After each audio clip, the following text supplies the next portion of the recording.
Hello everyone, good morning. আজকে একটা নতুন সকাল। আজকে আমি প্রতিদিনের একই কাজের থেকে নিজেকে একটু ছুটি দিয়েছি। আজকে কোথায় চলেছি? এই যে এত সুন্দর জায়গাটা পার হয়ে আজকে বহুদিন পরে আমি চলেছি আমার ছোটো মাসির বাড়ি। দেখুন, সম্পর্কগুলো আমাদের ব্যস্ততার কারণে খুব ধীর গতিতে কোথায় যেন মিলিয়ে যাচ্ছে। সেটা মেলাতে না দিয়েই চলে এসেছি আমার ছোটো মাসির বাড়ি। এক রাশ হাসি নিয়ে মাসি তার দরজা খুলল। এই আমার মাসির বাড়ির চারদিকের খুব সুন্দর ওয়েদার। শুরু হয়েছে রান্না। কে করছে? শালি আর জামাইবাবু মিলে, অর্থাৎ আমার বাবা আর আমার মাসি। টেস্টের ভাগ পড়েছে আমার মেয়ের কাছে। সে টেস্ট করে বলল, দাদু দারুণ রান্না করেছে। ছোটোবেলায় আমরা একটা বাটি নিয়ে বসে থাকতাম যখন মা চিকেন কষাতেন। তো সেই কষিয়ে এক পিস খাওয়া, আহা, এর মতো আনন্দ আর কিছুতে নেই। যাই হোক, এখানে এলে আমরা সবাই মিলে ভীষণ আনন্দ করি একসাথে। আমার মাসির বাড়ির চারপাশে প্রচুর গাছ, ওদের নিজে আম গাছ, জাম গাছ, দেবদারু গাছ, খুব মজা। তো মাসি চারটি দেবদারু ফল বলছে, দেখ এটাকে অনেকটা কফি ফলের মতো দেখতে। সত্যি তাই, গাছটায় ফুলটা কী সুন্দর ফুটেছে, অ্যাডিনিয়াম। আজকে প্রকৃতিটাও খুব সুন্দর, একদম নীল আকাশে সাদা পেঁচা তুলোর মতো মেঘ। দুপুরবেলা লাঞ্চ করতে বসে পড়েছি। লাঞ্চে মেনু ছিল তেল পটল, তারপর ছিল পাঁচমিশালির সবজি দিয়ে পুঁই শাক, আর ছিল হচ্ছে চিকেন কষা। তো ভালো করে একটু ভাতটা মেখে প্রথম গ্রাসটা মুখে তুললাম।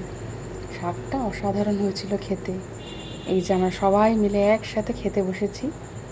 চিকেনটা পাতে পড়ার সাথে সাথে জিভ থেকে জল পড়ার জোগাড়। যেমন তার কালার, তেমনি তার টেস্ট, তেমনি তার গন্ধ। আহা! অ্যাকচুয়ালি প্রতিদিন নিজের হাতে রান্না করে খেতে খেতে কোথাও যেন একটু কেউ রান্না করলে তার হাতের রান্নাটার টেস্টটাই যেন পাল্টে যায়।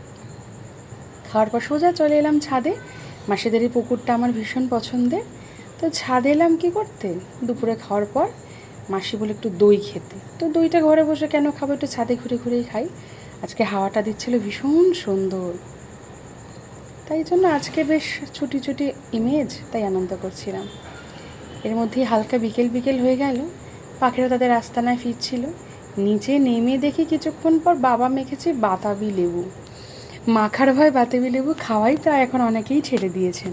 তো সেখানে বাবা নুন, চিনি, কাঁচা লঙ্কা দিয়ে বাতাবি লেবুর মাখা খাওয়ার পরে ফেরার সময় রসগোল্লা, বেকড রসগোল্লা খেয়ে আমরা বেরিয়ে পড়লাম বাড়ি ফেরার উদ্দেশ্যে।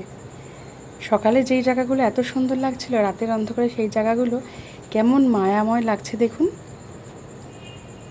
আচ্ছা, এটা হচ্ছে আমাদের কল্যাণী ওয়াটার ট্রিটমেন্ট প্ল্যান্ট। অনেক বড় প্ল্যান্ট। রাতে এত সুন্দর আলো জ্বলে, দেখতে বড্ড সুন্দর লাগে।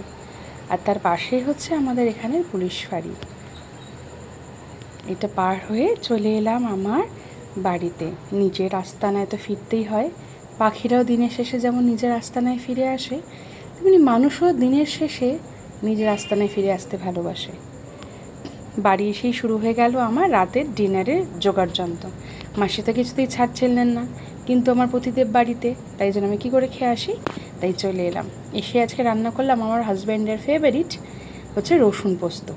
প্রথমে তেলের মধ্যে আলুগুলো ভালো করে ভেজে নিলাম।